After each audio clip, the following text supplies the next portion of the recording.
Sana, I want to start by giving some context.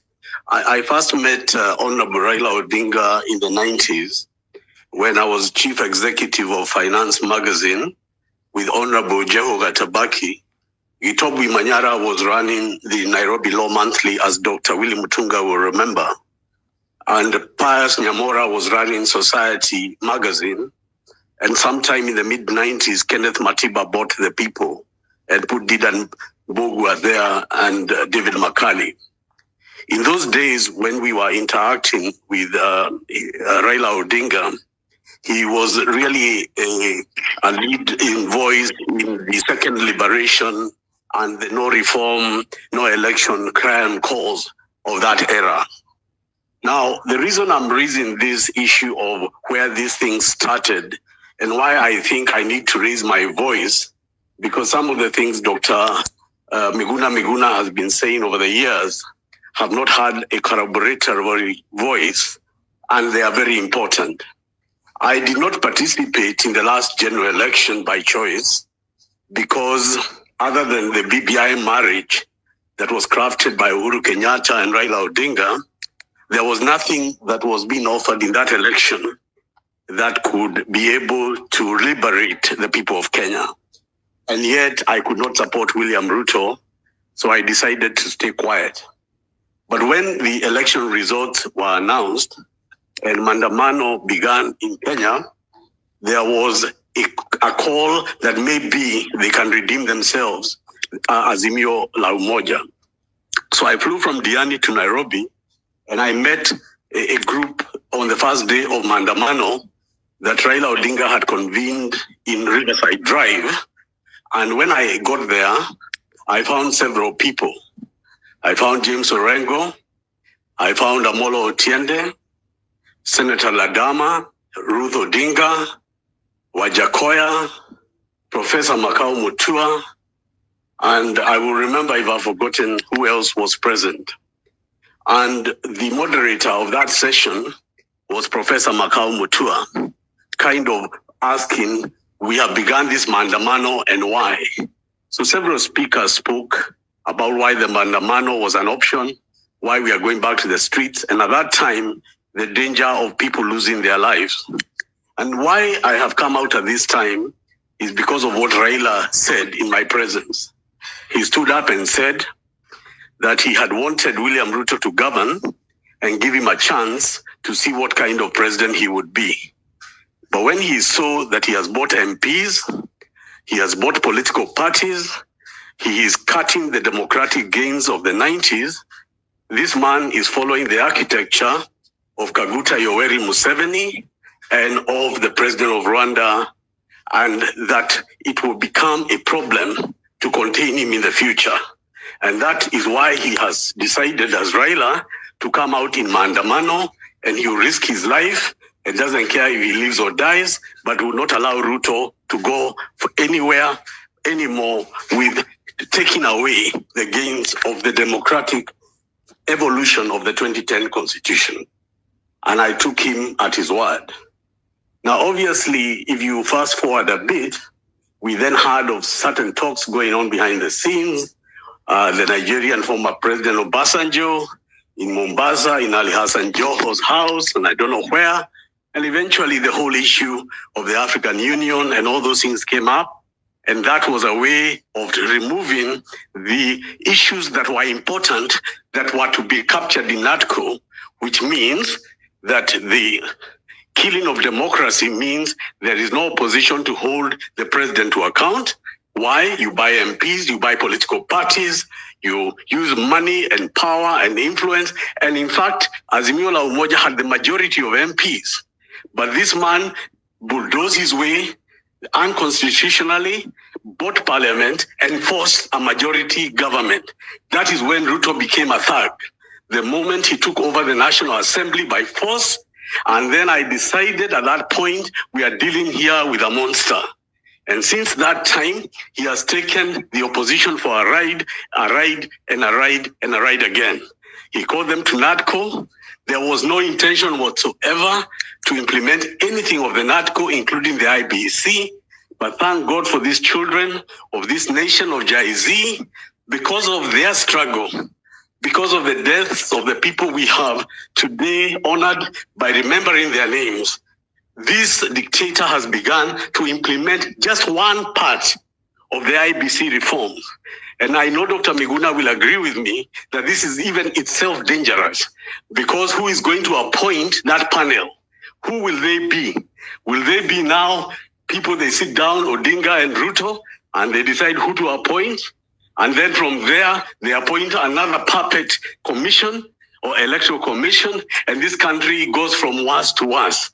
The reason I'm speaking out, and I will continue to do so from this day forward, is because you are completely right. We are at war for our nation. There is nobody that can tell me that Kenyatta and Odinga were not part of the problem. And I say that because I was present when we were doing an audit of the election laws.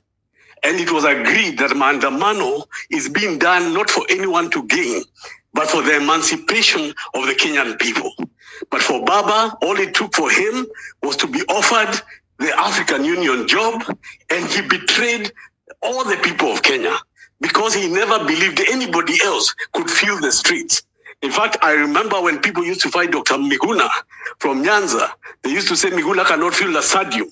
Miguna has no army, he has no military. They never said anything about his ideas or what he was saying was true or untrue. But what has now happened is an awakening across regions, tribe, across all gender, and people of Kenya have said no and have come out, and they are forcing certain things to happen.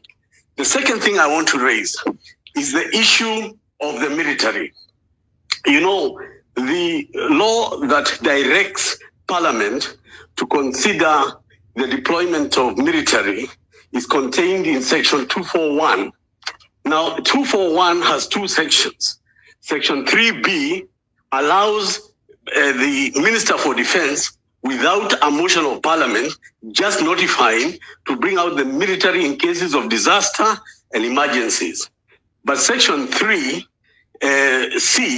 allows Parliament to have a motion to bring the deployment of the military and then specify what they are supposed to do. Now, what happened with the military being brought down on the streets of Nairobi was illegal because they never had a motion tabled in Parliament. Nothing was declared what the military presence and deployment meant. And without going too long into the legalese about it, Dr. William Mutunga can clarify the two elements that are necessary for a legal deployment were not done because no motion was tabled in Parliament that was passed, even as the High Court described. So today as we speak, in technical legal terms, Kenya is a military state. The military state because the KDF are deployed, whether they are hidden in the barracks or not. What is this that Ruto is anticipating? What is this that Dwale is anticipating that they want to leave the military deployed? Is this because, as Raila Odinga told me, that this is a student of Yoweri Museveni who governs through the military?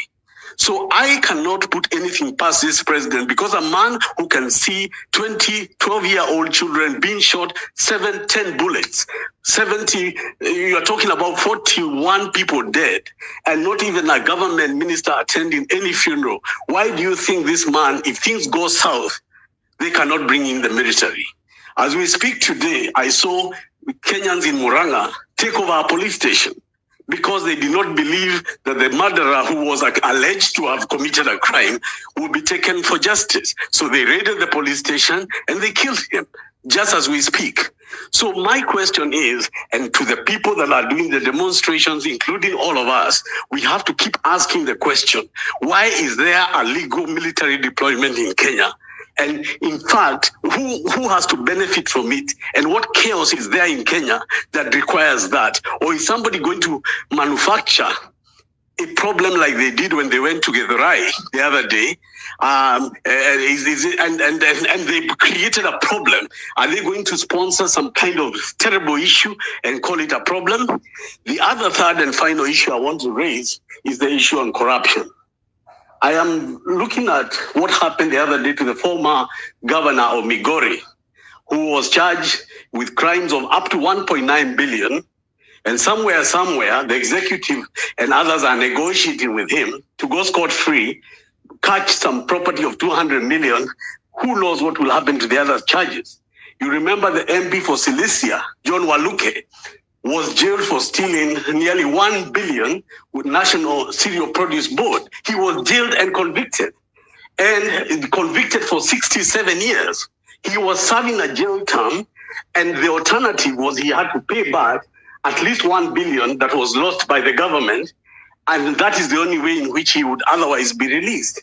Today, as we speak, John Waluke ran for elections, convicted, he ran for elections. Nobody ever talks about him anymore. He's a friend of William Ruto. He's a central part of what's going on in Western Kenya and Western Kenyan politics. How can there be any nation on earth where a convicted and jailed member of parliament stealing from the public has been let loose to live and let live? We go to the deputy president, Gachoka, 200 and something million. Justice Minor of the High Court, before elections, had found Gachoka a case to answer. Over 200 million. We can go back to the Dubai plane hired by William Ruto, to Runturi at the Ministry of Agriculture, to the opulence of Mukomen and Oscar Sudi. And you can look at all these things and ask yourself, all this money is the motivation for which these people are in power. Finally, I want to say this. If we had not defeated the BBI, the only reason the BBI was defeated is because of Chapter 4 on the Bill of Rights. That people have a right to be consulted on how their constitution can be altered and by who. It must be people driven. This time round, the Jay-Z and all of us who are here to discuss these issues are seeing a people-driven revolution for a better government, because there is no valid contract between the governed and the government. And we have a right, inherent right, to break that contract. So mine today is to add my voice that there is no talks, there is no negotiating, and I can tell you Raila Odinga lies to my face, and I'm telling the country as Tony Gachoka that he lied to me.